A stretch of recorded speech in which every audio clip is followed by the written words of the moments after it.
Supplementary కాబట్టి 2 minutes. ధన్యవాదాలు అధ్యక్ష. వాళ్ళు ఎట్లన్నా లేరు కదా అధ్యక్ష. తెలంగాణ విద్వేషపూరితమైన ప్రసంగం మరియు ద్వేషపూరితమైన నేరాలను నివారించే బిల్లు మీద అవకాశం ఇచ్చిన మీకు ప్రత్యేకంగా ధన్యవాదాలు అధ్యక్ష. అధ్యక్ష, చాలామంది సహచర ఎమ్మెల్యేలు మాట్లాడింది నేను అధ్యక్ష. కానీ దీనికి ప్రధానంగా అధికారంలో ఉన్న వ్యవస్థ, అది ఏ పార్టీ అన్నా కావచ్చు, వాళ్ళు అధికారాన్ని అందరికీ సమానంగా ఫంక్షనింగ్ సరిగ్గా చేస్తే ఏమి ఇబ్బంది ఉండదు అధ్యక్ష. దానికి ఒక చిన్న ఉదాహరణ చెప్తాను అధ్యక్ష. ఆర్మూర్లో జరిగిన ఘటన. ఒక వర్గం వాళ్ళు ఏదో ఒక మా శాసనసభ్యుని కామెంట్ చేశారు అసహ్యకరంగా.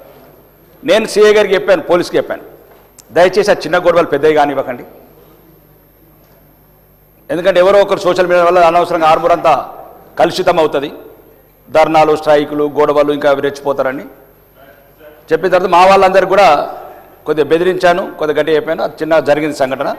మరి అభ్యంతరకరంగా మాట్లాడారు అధ్యక్ష. రెండోది, అదే ఒక వర్గం మా వాళ్ళు ఒక చిన్న తప్పు చేశారు అధ్యక్ష.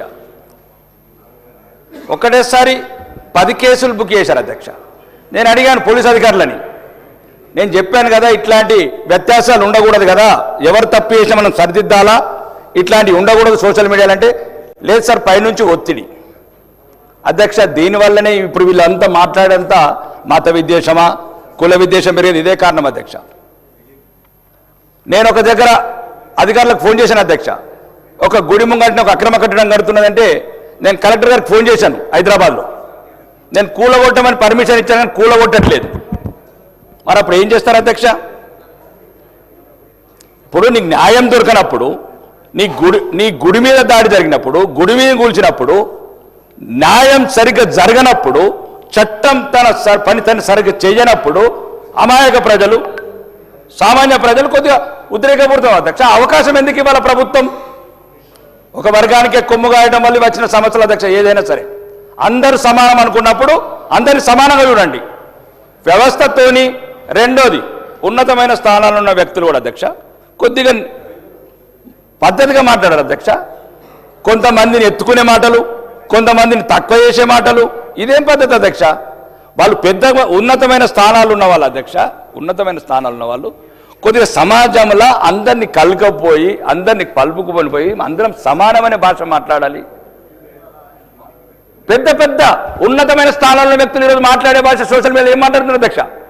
దానివల్ల ఇతర మతస్థులు ఆవేదన చెందుతున్నారు. ఎవరు లేరా మాకు? ఎందుకు ఉన్నతమైన స్థానాలు ఉన్న వాళ్ళు ఈ రకంగా ఎందుకు అంటున్నారు? మాదొక కులానికి సంబంధించిన పార్టీ, మాదొక మతానికి సంబంధించిన పార్టీ అని ఎందుకు అంటున్నారు? 6 సార్లు ఎమ్మెల్యేని ఒకతను మాట్లాడతాడు, కులాలని తక్కువ చూసి మాట్లాడతాడు. దీనివల్ల ఏమవుతుంది అధ్యక్ష? మీరు ఇంతసేపు మాట్లాడినరన్న నాణానికి ఒకటే వైపు మాట్లాడారు అధ్యక్ష, కానీ దయచేసి రెండో వైపున కూడా చూడండి అధ్యక్ష.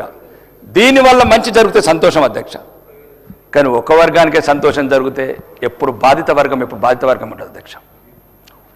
ఉన్నతమైన స్థానంలో ఉన్న వాళ్ళేమో వ్యవస్థలను ప్రలోభపెడుతున్నారు.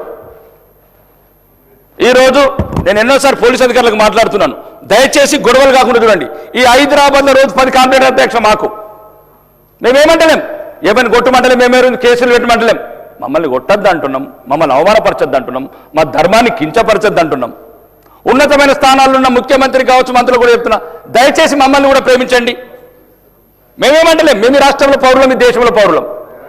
ఒక విద్వేషం రెచ్చగొట్టద్దు ఉన్నతమైన స్థానాల్లో ఉన్నవారు. రెండోది, వ్యవస్థ కూడా అధ్యక్ష అందరం కలిసి బతుకుదాం. ఈ ప్రసంగాల వల్ల ఎక్కువ బలవుతున్నది మేము అధ్యక్ష. నా మీద ఈ 2 సంవత్సరాల నుంచి అంత ట్రోలింగ్ అయిందా, ఇంకెవరి మీద కాలేదు అధ్యక్ష. నేనేం తప్పు చేయలేదు అధ్యక్ష. నిన్న ధర్మం వైపు నిలబడ్డాను. ఇతర మతస్థులని నిన్నడేమనలేదు అధ్యక్ష.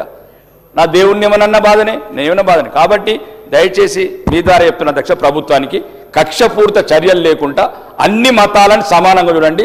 మళ్ళీ ఇదొక సాకు పెట్టుకొని ఏదో ఒక రకంగా ఇబ్బంది కేసులు పెట్టి అక్రమ కేసులు పెట్టే విధానాలు చూడకుండా ప్రభుత్వం అందరినీ సమానంగా కోరుకుంటున్నాం అధ్యక్ష. మరీ ముఖ్యంగా మాలాంటి వాళ్ళని కూడా జాగ్రత్తగా అధ్యక్ష. ధన్యవాదాలు. డిస్కషన్